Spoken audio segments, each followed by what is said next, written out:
Hello, and you are listening to The Professional Artist with Echo Chernik, live on United Public Radio 1077. Also on my YouTube channel at YouTube/Echo Chernik. And I'm here today with my friend Tremani Sutcliffe. And Tremani, your URL is decisivearts.com. So Yep. go and check it out. So, hi, Tremani. Hello. Thank you for joining me today. No problem. I here at Dallas Comic Con, and I just ducked out to come be on the podcast. It's always more fun. Yeah, definitely. Love Echo. The Comic Con is doing well for you. You said. Oh, sorry. You said the Comic Con is doing well for you. Yeah. I usually have a lot of interest in my original drawings and paintings, and if you bring those along with you to the con, I think people like seeing that it's not AI. It seems to be definitely more important nowadays to bring the originals because they don't know the difference. I heard some people in my gallery earlier today, and they're like, "Is this AI?" You know, like there's big signs saying there's no AI all over my gallery. Yeah. But they're like, "Oh, well, now you can just like push a button," and I'm all like, "Oh my gosh, no." Well, the funny one actually is, I was sitting there at the table, pencil in hand, half finished drawing, working on it because I always sketch at a con.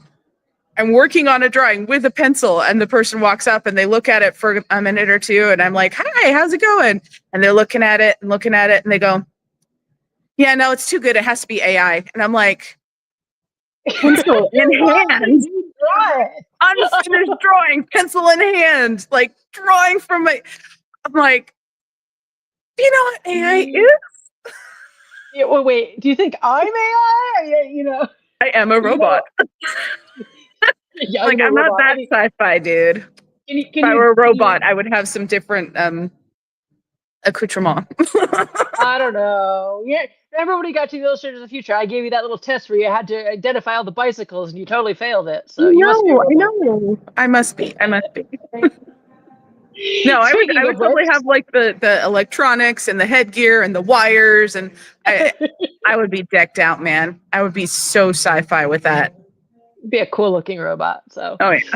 Speaking of which, so yes, we met at the Illustrators of the Future contest because you are the winner of this last year. What volume is it? You're supposed to know your own volume. 41. 41. Yes. Yeah, and, I'm the lucky person that like when I saw the cover art, the cover reveal. And I know that we always put the art in the front for all of the contestant winners. And I was like, I pity whoever they put across from the cover art because that cover is so amazing. And I was just sitting there going, yeah, I hope it's not me. And then the book comes out and I'm like, it's me. That's me. Okay. Oh my gosh, Your it's me. It is amazing. And the cover artist for this year is Craig Elliott, who is just awesome. So phenomenal. He's a legend. Ever. So nice. He's so sweet. I'm so glad he got to come talk to you guys at the ceremony and everything. So at the conference for the week. So, but did you have fun when you were down there? Oh, always. I mean, everyone was so nice, but there's always something different about. Well, it's similar to going to a convention, right? You go to a convention because you know that everyone there is going to be just as geeky about the stuff that you love as you are. Yes. So being there, it had that element of these are my people. So it was all fun and you know the stage fright that that us introverts have. I am the artist that when I set up my booth, if it's the way I like it, I'm physically hiding behind my artwork.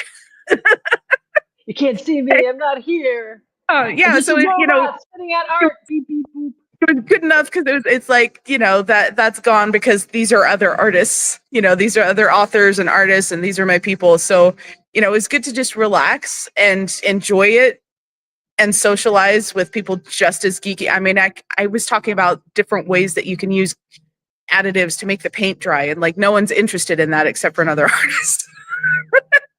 Yeah, people look at you weird if you just randomly bring that up. And yeah, exactly. So when their eyes start glazing over, you're like, okay, I need to talk to an artist now. But Please give me an artist. it was a good learning opportunity, because it wasn't just other artists; it was artists that you look and see at their work, even just from the other contestants, let alone the judges and instructors, and you're just going, holy cow, how am I here?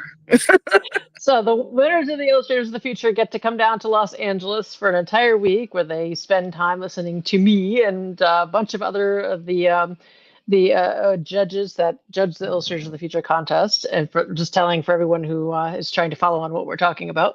And we spent, what was it, in like 2 months ago, I think you were down there, a couple months ago. So, and that was a lot of fun. And then at the end, you guys got all dressed up so pretty, and you can see the award ceremony online as well. In the end, I embarrassed my brother from stage and on video.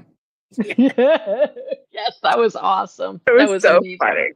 After I gave my speech, I got back to the table and my brother's sitting there like this. He goes, I was like, my job as a sister is complete. Check that out. Yeah, so, yeah. Your check out the speech. Awesome. In short, you'll get the joke. It's funny. So, tell us about your career. How did you become an artist? Why did you become an artist? What are you running? What are you running from? That sort of thing. Back when I was a child and I first got a hold of my sister's lipstick and thought that my mother's living room wall needed a bit more pizzazz. No, I won't go that far back. Basically, when I was 13, I initially wanted to be an author, but I had a little bit more skill, natural inclination for drawing and painting. So I decided that I wanted to do both and went gung-ho with the art side of things. So I found an art instructor. I went to him and I'm like, what's the hardest thing to do? Like little 13-year-old me, what's the hardest thing to do?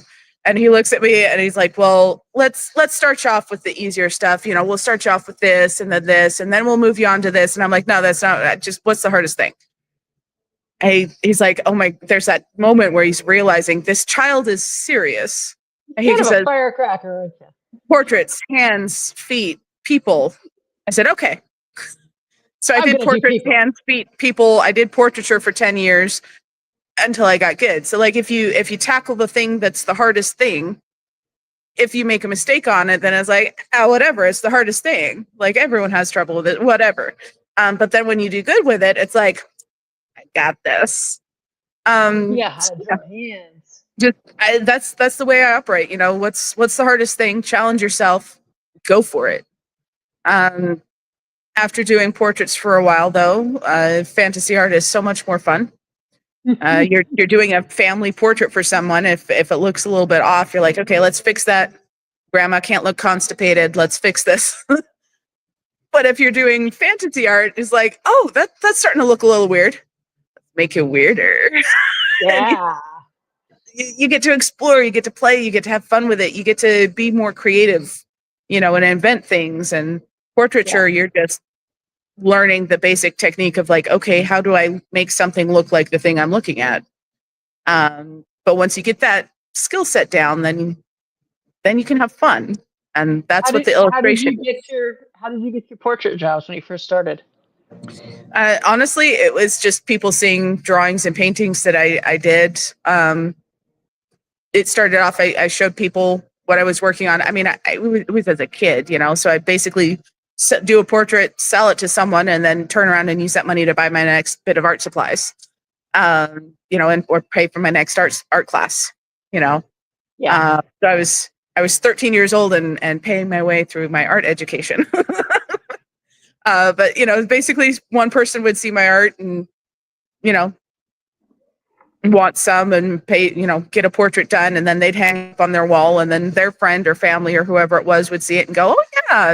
And they'd pass on my phone number and information. And it was the funniest thing when they'd call the house and they're like, oh yeah, there's an artist, Miss Tremani, I'm trying to get a hold of. And my mom's like, oh yeah, my daughter's here. And she's like, hey, Tremani. And then this 13-year-old kid gets on the phone and she's like, hi. Just the confusion from the people, because they're like, you could tell that they were calling expecting to speak to like the artist, you know, Tremani, you know, so, and they'd always pronounce it Tremani instead of, you know, Tremani, because it sounds fancier that way. People assume that it's foreign, instead of just my mama getting creative on me. It does sound for money. Yeah. It's like going to So, Target instead of but Target. it was always the funniest thing where they get thrown for a loop a little bit, where they're like, "Wait a minute, I'm buying art from a kid." So Hey, a really talented kid, okay? And you're paying them. I know. I mean, what 13-year-old does stuff that looks like the person well enough that they pay you for it? Mm-hmm. It was a thing. And It was the thing. good job. And then, so did you go to formal art school, or are you just all self-taught? Basically, I was very rambunctious. I found individual artists that I liked their work and their style, and I went and I would go ask them to teach me. And if they said no, then I'd ask them again. I'm gonna keep following you until you teach me stuff to Yeah, make me go away. most of them said yes. You know, there's just one or two that were like, oh, I'm too busy, but you know, next time there's a workshop, here's my email, and I'm like, okay, and then I just go to their workshop instead. Yeah. But I'd find artists to learn from, and then library. I would go find any book that had any information whatsoever about drawing or painting, old master drawing or drawings and paintings and the process, and just read through it and learn it and practice it and study it. And one of the best resources I found, actually, um, the National Gallery in Washington, D.C., they have a library attached to it. It's got over 15,000 books and manuscripts on art dating back to pre-Renaissance, like, and even in like foreign languages and everything. So you can go onto their online catalog and go and read a fairly decent portion of those books. And like, there's this one guy who was doing art restoration work for paintings that were done in the Renaissance. And so because he was restoring them, he could see like the layers of exactly how they had built up the painting. And he mimicked that in order to, you know, do the restoration. And so he made detailed notes about how he did that and how the different artists that he was restoring their work had done their painting processes. Oh, So wow. you can go and you can read the scans of that book. The language is archaic. Like some of the books, like they, instead of having the letter S for the letter S, some of them, unless it's the start of a sentence at the beginning of a paragraph, then they actually have the letter F Why? instead of S. I don't know. It was, and the grammar and the language is very archaic. But if you slog through that, it's really good information. It's Wow. just, it's almost becoming an old English kind of thing. And yeah, They've just made a lot of the archive stuff that they're putting up online open source too, so you can use it for reference and in your art as well. yeah. So that's kind of cool. But yeah, it was finding artists that were willing to teach me and finding resources. Drawing tutorials online was a really good thing for when I wanted to get more into figure drawing. It's a website set up by a artist who teaches at SVA in New York. So he's been teaching. He was illustrating for like 20 years, and then he's been teaching for almost as long. Who? Matthew Archambault. Okay. He teaches at the School of Visual Arts in New York. So, you know, I've taken some coaching from him and some classes, and basically it's been a process of choosing an artist that I like their work, and then experimenting and pushing myself until my art is just as good as theirs. You know, as far as, hey, what is it that they're doing that's awesome that is not present in my work, and how can I incorporate that? So like when I heard about Illustrators of the Future, I went on and I looked at the list of all of the past year's winners, and I went through and looked at all of their portfolios and found the artists that I really liked their work. And I would pull up their work and look at it and go, okay, well, what are they doing that I'm not? How can I improve it? So how many times did you enter the contest? Oh, I think I started entering about 4 years ago, but I think I entered 4 or 5 times. Okay. You're like, I'm going to win this now. So Yeah, that's occasionally. awesome. Oh, cool. And then you're doing a lot of shows this year. You were telling me you got this show. You just did 2 other shows, and you just have a plethora of shows. Yeah. I'm doing a book signing for the volume 41. That's going to be, oh goodness, I just had it pulled up. Let me You see just here. told me the name of the town. I forgot Yeah, it it's in already. Dolly's bookstore in Park City. Okay. So there's going to be me and one of the other authors, Jefferson. He story was phenomenal. But it's going to be me and him at Dolly's, and then I'm going to do a local signing in St. George where I live. So hopefully it'll be fun. I do have the whole stage fright thing, but I'm hoping that an audience of other people who are just as geeky about the book as I was, that I'll be fine, just like I was at the You'll be fine. You get out. workshop. You master stage fright very well. Worst So that's gonna happen is I'll run off stage and throw up somewhere, and people will laugh at me run, and I'll be like, okay, well, at least they were amused. thank you. I'm glad I could entertain you with my vomit. Thank you, So, thank you, thank you for the show. but that's awesome. So what else are you working on? Now tell us a little bit about, I guess, how you work. Well, I really, really love the look of the oil paintings with the underpainting, black and white underpainting, their grisaille, and all the colors glazed on it. But I get migraines from the turpentine and the mineral spirits, even the odorless kind. Oh, Worst really? migraine ever. So I kind of do something weird. I use modern tools to do traditional painting in a way that's weird. So I'll sit down and I do a drawing a day, just freestyle concept ideation, come up with something that looks cool. And out of every 20 drawings, I turn one into a painting. So choose the best, whittle it down to the best idea. But once I have the drawing done and I've chosen the drawing, I take that pencil drawing and I bring it digital and paint black and white digital underpainting. And then I print it off, seal it, and do all of the color working in oils with the glazing and the traditional everything. So it's basically just the old fashioned painting method, but doing the underpainting digital instead of with chemicals. Yeah. You No, know, that makes and complete sense. I've done similar. I've done that with I yeah, do that with my inking a lot of times. I'll get my drawing just the way I like it. Sketching. I'll start yeah, off by sketch pencil on paper, and then I'll go do digital, get it just the way I like it, and then I'll print it out, and then I'll ink over it. So yeah.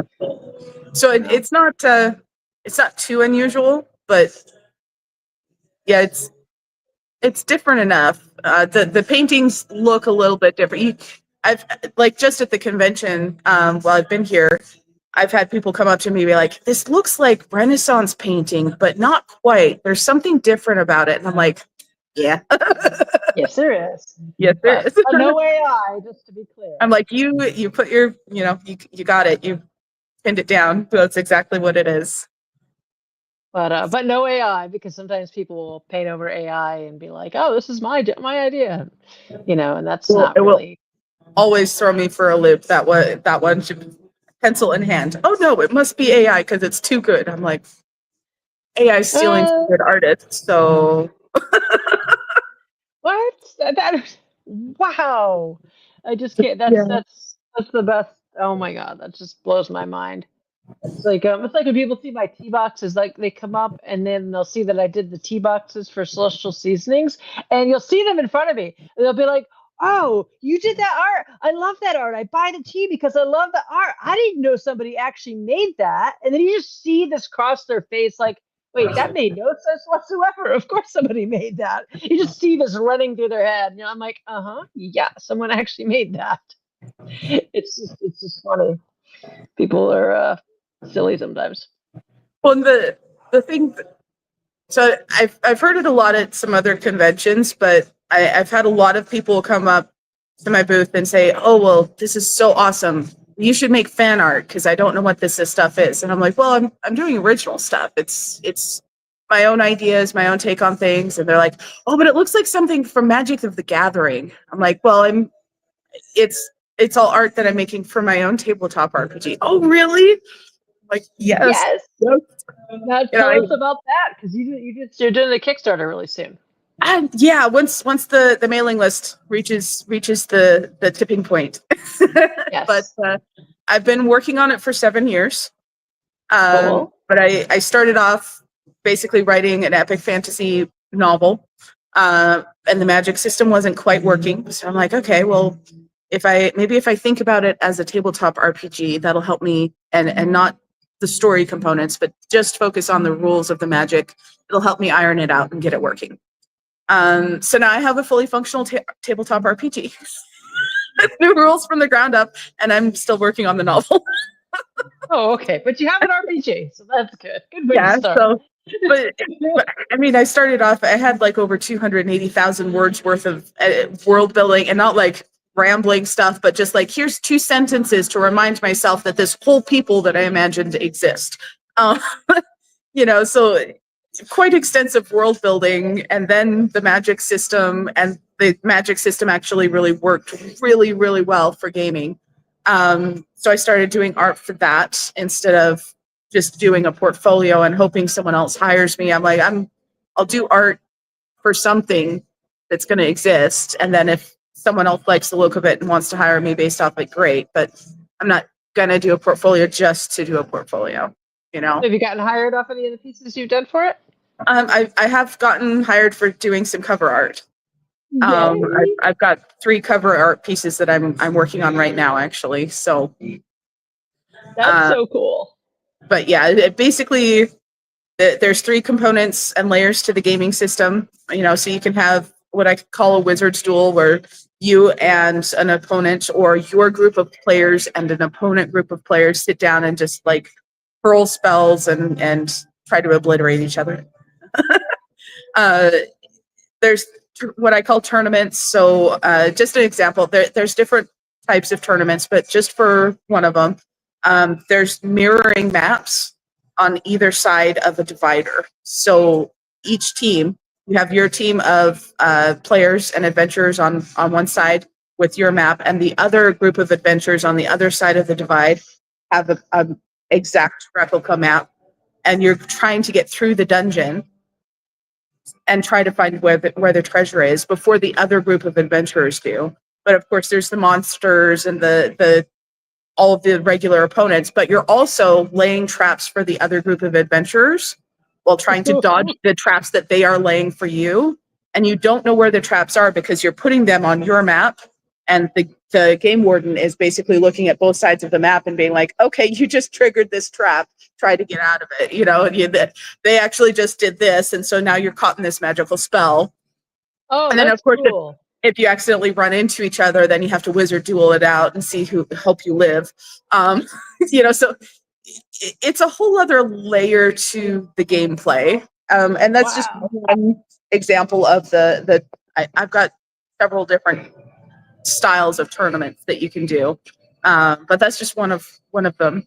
And then of course there's the longer story form, where you have the story components, and you can play until you're 97 years old and forget what your character's name was in the first place, and you can still continue on with your story and adventures. But they can all integrate together to be part of the same campaign. I don't know, I'm getting geeky with it and rambling, but it's actually fun to play.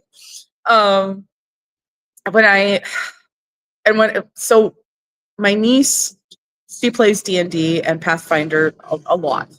Okay. And the DM that she was playing with, she almost got kicked out of her group because she kept losing her character sheet to a point where they were missing so many sessions, not able to continue with the adventure because her character sheet was gone. And they couldn't remember anyway. So it turns out one time she had accidentally mixed it in with her homework, which is why it was gone for 3 weeks, because she never turns that stuff in. So on the one hand, I was totally with the DM and I'm like, yes, that is frustrating. On the other hand, why does the character sheet for a fantasy tabletop RPG look like something a kid can mix in with their homework? Yeah. Right. Like, why? So one of the things that I'm making for my game, I make them from scratch, do everything from the art to the printing, to the coding. I make them myself. but they're fully illustrated, fully painted, dry erasable gaming sheets printed on canvas and hand embellished. They look awesome. Cool. They look awesome. And I made them for my gaming system, and I'm like, yes. So that sounds awesome. Can you get those yet, or do you have to wait for the Kickstarter? It's going to be in the Kickstarter. It's going to be in the Kickstarter. It's one of the things. So part of the Kickstarter, like I can make the ones from on canvas myself right now, but I want to be able to also make them on metal. So you'll have metal print that's dry erasable and fully illustrated. And kind of the idea behind that is it's something that when you're done playing, you can hang it up on the wall, and it's a cool looking work of art up on the wall until your next gaming session. Right? Oh, cool. So I'm gonna do part of the Kickstarter is to get the equipment so that I can make those as well. Yeah. And because if I can make them myself, I can make them more affordable. I looked at other companies to try and see about having them do the printing for me, and I'll do the dry erase coating. And I mean, the company that did the best job with the color printing, I mean, they've got to look right. But they did the best job with the colors, and they were still like $160 for me to order one. Oh, geez, that's not cost effective at all. No, but if I get the printer, then I can sell them myself. I can sell them to other people for $80. Cool. So I'm like, but it's a $30,000 printing setup and metal cutting machine and the whole 9 yards. So it's a little out of my personal price range, but I want to make them. They would be cool, and I want to make them affordable. So that'll probably be part of it. That's what's great about Kickstarter is that you can set goals like that. So exactly. So cross our fingers. But I've got a ton of artwork that I've not shown to anyone yet. That's all for the gaming system and all for the Kickstarter. So once I get that mailing list high enough, it's going to be like the biggest art drop ever. It's just, here you go. Yeah. Now, where can people sign up for the mailing list or to be for the Kickstarter when it launches? Do you have the Kickstarter page up so people can sign up yet?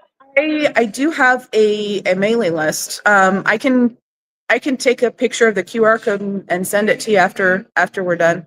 I'm kind of on the other side of the building for the convention hall from where I have that out. Can they go to decisivearts.com and sign up there? I should put the QR code up there. I'm horrible. You're not this horrible. might be why the mailing list hasn't reached the threshold yet. I will get it to you. Mailing list for Kickstarter is really important. That makes a big difference. By tonight, I will have the QR code for the mailing list up on the website. Of course you will, because you're just such a go-getter. You're crazy. Yeah. So much energy. You just finished 3 shows, so you're gonna be exhausted tonight. That's kind of the point of shows. So how's Dallas though? You're a fan. Well, you're Fan Expo Dallas, right? Yeah, Fan Expo Dallas, the convention center. Dallas, the barbecue. The barbecue. I thought I loved a barbecue before I came to Texas. Now that I've had Texas barbecue, I'm sorry, it doesn't cut it anywhere else. You're spoiled now. You have to come back and do this show just for the barbecue. Yeah, I've been spoiled for barbecue. I went to it used to be my favorite barbecue place. To get barbecue in St. George. The comparison, I mean, I was like, oh yes, I'm looking forward. No, it's like dry hockey puck with barbecue sauce slathered on it. And no, it's the good stuff. When you compare it to the good stuff. I grew up in New England. I'm not exactly known for a barbecue, so. Yeah, we'll put it this way. I went to the best barbecue place in town is Cadillac, and we went there and we're standing in line waiting for them to open. And yes, the line is already around the block waiting for them to open. And the lady comes out and she's like, "Okay, we're almost there. Just a couple quick questions. Who came from where?" The people in front of us flew from London to get barbecue from there because they heard it was that good. And that was not the farthest destination that people have flown in from. So this barbecue is a thing. Say what you want about, any state, Texas, whatever. Honey, it's the barbecue. It's the barbecue. I think you're crying a little bit. Just a little bit, just a little. Honestly, half the reason I will always do this convention is because I get to have barbecue after. Yeah, and write it off. Tax write-off. Ooh, don't forget to write after that. Yes. I need to pick your brain about business for that stuff. Yes, you can definitely write off all the travel expenses to get there and the food. So right after barbecue, make sure you get lots of receipts. Oh my gosh, barbecue is going to make it so I don't have to pay taxes anymore. That's glorious. I know. Does that elevates barbecue to a whole new level? Okay, we should talk about something else because otherwise people are going to, start calling me the barbecue artist. Are they just going to start flying to Texas, and be like, where'd everybody go? Oh, they're in Texas. So, but, all right, so let's see, business stuff. Yeah, you had questions about business stuff. Yeah, so, I mean, there's some things that I've been thinking about doing, mostly for some of the reactions that I've got. Like, I've had a lot of people at the show today ask me if any of my original paintings were still available. Okay. And some of them are. But they usually sell between like 5,000 to 10,000, like, per painting. Mm-hmm. The barbecue artist, indeed. Oh gosh, yes, Paul. Thank you. Thank you, Paul. I've been branded. You're now the barbecue artist. The barbecue artist. But that's what they sell for, and I can't really sell them for less than that because I really like the person at the con because we've been having great conversation and they're all phenomenal. Geeky about the same things I am. But I'm like, it's kind of sad in a way because those are the people that you really want to be able to have your art are the ones that are. So I've been thinking about doing a Patreon, and I like it and I don't like it. I like it for, the reason that it does help stabilize some source of income for artists in between big jobs. It helps tide them over, and people can get value out of it. But I always felt like the people signing up for the patrons, being Patreons, were, I didn't feel like they would be getting enough value for what they're contributing and doing for me as an artist, right?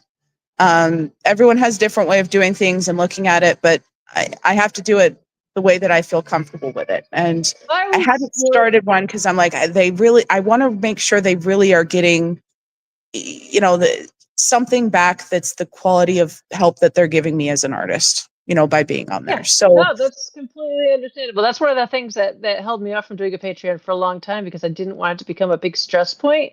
And I feel guilty if I don't post enough, like don't create content all the time. And I'm like, I don't want to create content all the time because it's hard when you're an artist. So one of the things that I was thinking of doing, still do like the usual Discord live painting night access, the art tutorials, the behind the scenes, do all of that digital stuff. But also, like, if someone's a Patreon for a certain amount of time, that adds up if they're a patron for like a year or 2 years. Mm-hmm. So at the end of a year or at the end of 2 years, or, if they're at a certain pledge level for 3 years, that could cover the cost of an original. Yeah. So I have what I did to take the stress off myself is that I actually have a $20 store credit level, which the entire $20 just goes to a store credit. And they get to pay, basically they get the Patreon for free because they're just paying a store credit. Exactly. And whatever, and it takes a lot of pressure off me. So if I don't post for a while, I'm like, I don't feel as bad because they're getting store credit. So that's And then you just send them a Exactly. gift card whenever they're like, oh, I want to buy some stuff from the gift shop. And you just, how do I do that? And I'm like, oh, here's your gift card. And we send them a code and they just check out using the code. Or if you're at a show and they're there and they want to buy a bunch of stuff at your booth, you just do the same thing. You get the code. And then when you put it into Shopify, you can put their code in and it comes out of their store credit. Exactly. And it takes So pressure you're off already me. doing it. I'm like, I thought of this brilliant thing. And you're like, oh, yeah, I already do that. Well, no, I know I yours is did a tough little business with different. you. Yours is after a year, but I don't want it to become a source of stress. So that's why I do it that way. Then I don't feel so bad when I'm lackadaisical about And it. I feel so much better about that because I mean, if someone's doing like $20 a month, put that towards store credit, and they can if they're patron for so long, then they get an original one. So I think that's going to make the oil paintings more affordable for the people that I really like and want the art to go to anyway. Yes. I do layaway too. So if somebody really wants a piece, and they're, I'm like, all right, just put so much down and then we'll hold it. Well, as long as you need it to be. I mean, I had one guy who just kept coming up and dumping a pile of money on my table, like every year for a couple of years. He's like, here, this is what I have. I'm like, why? I don't need the pennies, but okay. So, but I like doing layaway. I think it's more important to have my art with people that love it rather than people that are like, well, how much is this going to be worth in a couple of years? Is this going to go up in value? I'm like, Yeah. Well, mind you, like there are things that I like to do with how I handle my prints and my printing that does help to drive up the value for anyone that bought my art. Because it might be a little reminiscent of my time at the gallery. I managed an art gallery. For anyone, if I didn't mention this before, for anyone who didn't know, I managed an art gallery in Alaska. I worked there for 3 years. I did the image reproduction and fine art printing for other artists, and kind of helped the artists that came in strategize about selling their work, right? Mm-hmm. And some of the problems that came up for certain artists, there's almost this thing where they would do either an open-ended edition of prints where, you just do the print and you sell it and there's no number on it. It's just signed and there you go. Or there were the limited edition prints that were signed and numbered. And because it's numbered and you call it limited edition, that everyone who sees that rightly assumes, hey, that means that when the number's gone, that's all the prints. The prints are done. And so when they buy that, they're paying more because they're expecting that that's a limited print run. And once those are no available, they're getting something exclusive and limited, right? So they pay more for it. So there were some artists that did the limited print run that had the numbered on it, the whole 9 yards. They advertised it as limited print run. But when they sold, because they had 1 or 2 images that were their most popular, and when they sold out of the print run on that, they wanted to just do more prints and call it the second edition of the print run of 300 prints. And I looked at that and I went, you can't do that, because that's really just being dishonest to the people that bought your prints. That's the point of a limited print run and a numbered print, is that it is limited edition. One of the artists did it anyways, and because we sold some of their artwork there, I got yelled as the gallery manager. I got yelled at a lot because the artist chose to do that. And I had to have those conversations and try and smooth things over, but at the same time, I did not feel that was right. No. But then at the same time, you have the artists that are doing the open print runs, and they're only able to charge so much for them. And the profit margin on those was so little, it was really, really hard for them to cover any expenses off of their art career. They always had to have like a second job, always, So when I looked at it, I went, okay, so you can actually do both, even with the same image. So if you have a limited print run, there's got to be something different and exclusive about it. So with my work, what I do is I have the original painting has the character and a full-on panoramic landscape, and the landscape is gorgeous. I love doing landscape and the character and the interplay between them, and just they complement each other, and that's my original look for it. Okay. But the panoramas, it's not a standard sized frame. Okay. They look gorgeous as panoramic paintings, but your standardized frame that you can get at Walmart or, Amazon, that's easier to find, that's not an expensive custom frame job, those are a certain ratio, and that's not panorama. Right. Okay. So I took those two problems of expensive print and print run, combined them to make a solution. So the full landscape panoramic, that's the limited edition. You get the full effect of the original painting, the beauty of the landscape, all of the content. Like, that's your limited edition print. That's your signed and numbered. Okay. The bit that's cropped in around the character, that's, the cool character, that's awesome. That's the open edition. That's a standard size, doesn't have all the background, but it's open edition. What ends up happening with that, what I've found, is when I sell out of the limited print run, then the open-ended prints, they can still sell, but because people are still seeing the open-ended prints and going, oh, that's so cool. Do you have the limited edition one of these anymore? Sorry, no, they're no longer available. In a way, it's advertising for those limited edition prints. Even after you've sold out of them as the artist and they're in the other person's hands. I've had a couple people come up to me at my table today, talking to me about one of the prints that I did way back when I first started printing. And they said that they sold the print for $150 more than they bought it from me for. So that's cool. You're making an aftermarket demand. Yeah. So there's an aftermarket for it, and it's, in a lot of ways, it's really setting up the people that do value the money side of it to get what they're looking for. And in a lot of ways, they're looking for the exclusive, the limited. And I figure if someone is looking for that and they want it framed up on their wall, they're probably not going to be unhappy if they have to go get a custom frame job to frame up the panoramic. It's basically encouraging them to get the new limited editions early too. Yeah, exactly. So, in a lot of ways, it's basically just having a business mindset as far as how you're looking at your prints, so that you're creating something that caters to both clientele. I don't like the idea of being exclusive and just saying, oh, well, only certain people who have a lot of money can have my work.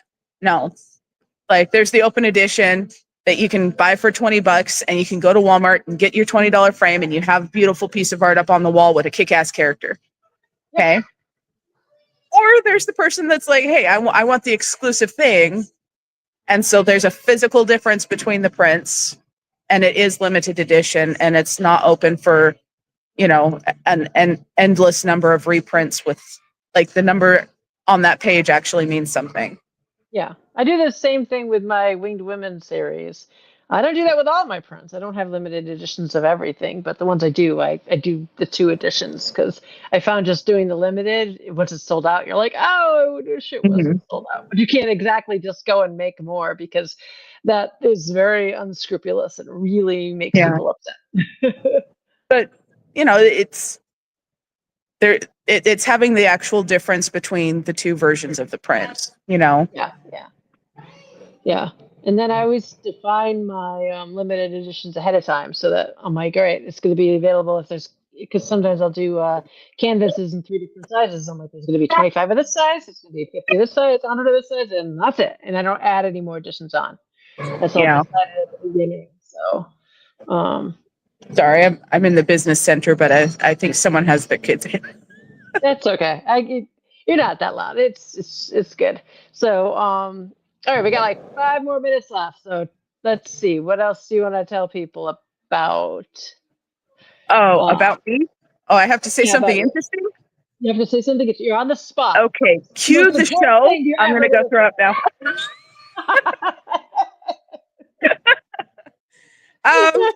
My next book signing, next event is going to be the book signing at Dolly's I'm going to be doing a book signing in St. George. I'm going to be at Fan Expo in Chicago. Cool. Hoping to do a lot. Oh, sorry? You gonna be Yeah, at I'm going to Dragon Con. I'm going to be at the art show in Dragon Con. I am going to be bringing, I never bring my original oil paintings to shows, but I am going to bring my original oil paintings to that one. Yay. So there's this one that I'm working on right now,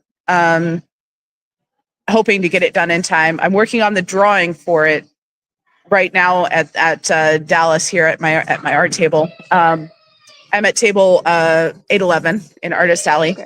But I'm working on the drawing right now. It's going to be, there's this lady with a big flowing, epic look to the gown and everything. And she's holding a lamp that's got the actual creepy dark djinn coming out of the lamp, and he's like looming behind her. So the head on this djinn is very skull-like in its appearance. Ooh, and it's like reaching down and about to grab her shoulder. And it's very creepy looking. And the full-size painting is going to be huge. And at the Dragon Con, that's the piece I'm working on and going to have the centerpiece. I'm going to drive. Yeah, probably good. Yeah. Because where are you living now? You're in... I am still in St. George, so it was a 17-hour drive down to Dallas, so it's going to be like a 30-hour drive down to Atlanta for Dragon Con. That's not too bad. I can do it in 2 days. You can do it in 2 days. And it's a tax write-off. So. I'm going to be able to listen to the audiobook for volume 41 on the drive down. Yes, go through all the stories. And if I run it, then that's what The Way of Kings is for. Yeah. And then, so people are going to be able to go onto your website tonight and find the mailing list to sign up for. Yes, that will be there, I promise. DecisiveArts.com. And that's, of course, you get drunk off barbecue and you're like, no, too much barbecue, can't upload to my website tonight. If I have too much barbecue, barbecue artist can still get the QR code up. Barbecue artist. I'm going to call you that from now on. Barbecue artist.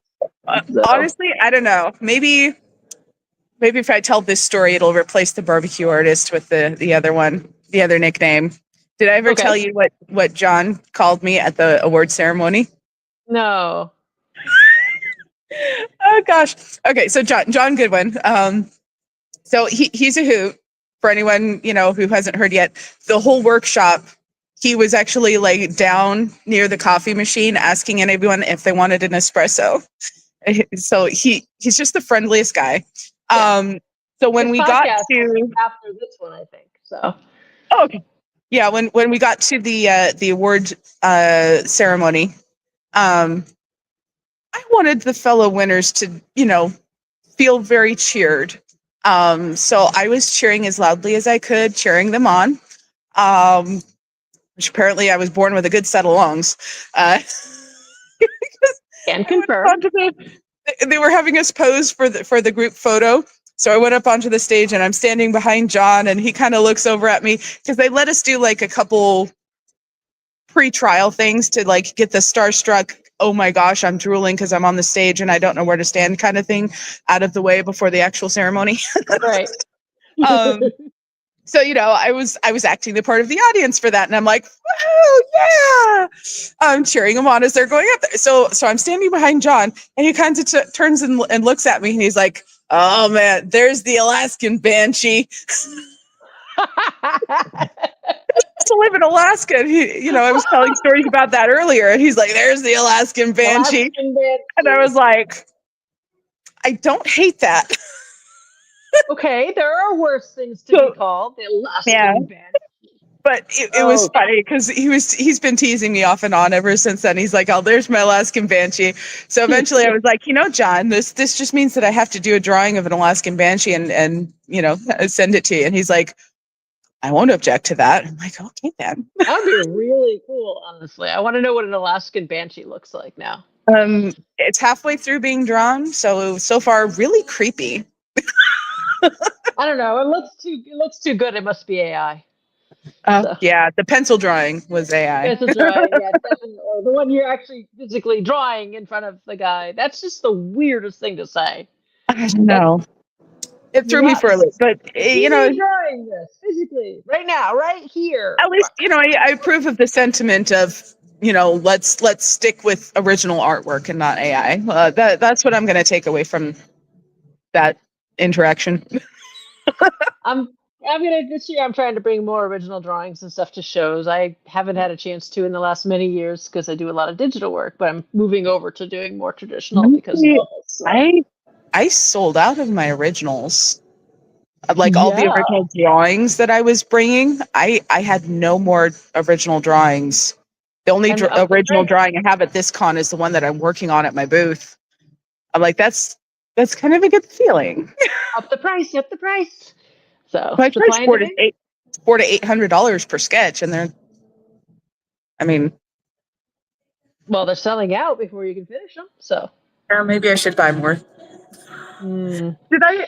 Oh gosh, did I tell you the story about that couple at Seattle Con No, with the late?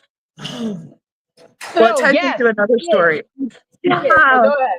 Yeah, you're trying to tell that last story, and then we'll go. Go ahead. Okay. So, well, I'll start off with the other one. So I was The at butt story, FanX right? in Salt Lake. Yeah.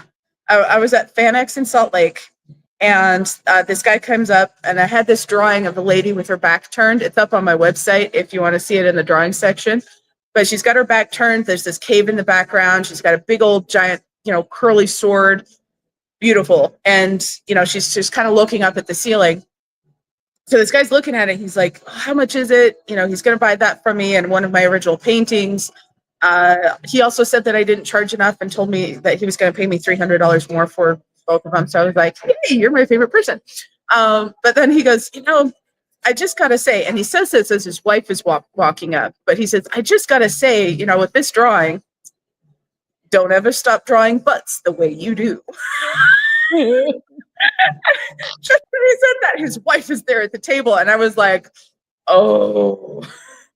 And so I'm like, well, yeah, there's so many people that draw anime at the conventions now, and the characters are so skinny, and it's almost unrealistic, And so the wife, she went from looking at him like, oh my gosh, what did I just walk into? Do I need to be angry about something? To looking at me and going, yeah, exactly. It's unrealistic. Yes. And I'm like, disaster diverted. Okay. So I was at Seattle, and I'm like, okay, well, maybe there's something to this, lady with her back turned, flowy, graceful, pretty dress, whatever. So I'm drawing another piece. She's facing away, and she's got this she was going to have this big giant war hammer in her hands with some Celtic knots and everything. Not even finished drawing it, but I've got her back, part of her arm, and the flowy dress. And this lady comes up and she sees it, and she's like, oh my gosh, I love that. That is so pretty. And I'm like, she's like, is it for sale? And I'm like, well, it's not finished yet. And she goes, oh, I don't care. Just don't ever change it. That's absolutely beautiful. And she goes to walk away, but pauses, and she looks back at me and she says, and by the way, nice ass on that drawing. I walks away, and I'm like, maybe this is a thing. So I keep working on the drawing. About 20 minutes later, this other lady comes up and she looks at it and she goes, my wife said that there was a drawing over here that you were working on. And I'm like, this one? And she goes, yeah, the one with the nice. Don't stop drawing butts the way you do. I'm like, yeah. I'm like, not quite sure how to react. And she goes, it's our anniversary coming up. Can I buy that exactly as it is? She's like, how much would it be? And I'm like, well, 400. She's like, done. So I've sold it unfinished, about an hour's worth of work on it. Nice. She was facing away. And I don't know, maybe it's a thing. Good deal. No buts about it. Maybe. Oh my gosh. Oh, you're off. Okay, so the takeaway, the secret to selling your artwork, everybody. Draw a lady with a nice ass. With a nice ass. I quote you on that right there. So we're gonna leave off on that. Draw a lady with a nice ass. I can live those words. So all right. Well, thank you for joining us, Tremani. It took me forever to learn how to say your name right, not say Tremani. Oh, Tremani. And everyone does. It's all good. It starts yeah. with a T. Honestly, during COVID, every time someone sneezed, everyone else around me was like, "Oh my gosh, who's sick? Oh my gosh." Me, I was like, "Who's trying to say my name?" Right? Huh? I sound like a sneeze. Well, thank you for joining us. And thank you for everyone else for listening. You've been listening to The Professional Artist on 1077 United Public Radio. And see you guys next week. Bye. Thank you. Have a good one.